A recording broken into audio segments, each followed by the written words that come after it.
Solve and describe the process used. And we have the problem, the square root of r equals 12.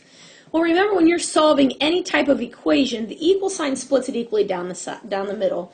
And whatever you do to one side, you have to do to the other. Well, in this case, we're trying to get the variable r by itself. And we have a square root standing in the way. So if you think, just kind of, let's have a little Shakespearean aside here. If I have the square root of 36, that equals 6. Because 6 times 6 equals 36. You're looking for something times itself equaling the number underneath. Another way to write this is 6 squared is 36. So, if we have the square root of 36 equals 6, and 6 squared is 36, squaring and square rooting undo each other. So we call those inverse operations. Just like adding and subtracting undo each other, multiplication and division undo each other, squaring and square rooting undo each other.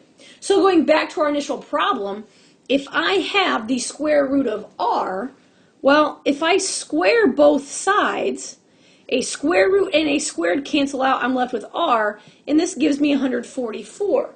Now, think about that, because you can always plug it in to check. If r equals 144, then I claim that the square root of 144 equals 12.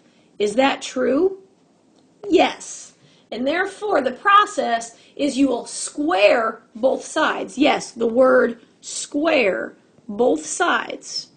Because you're making 144, right? It's a perfect square.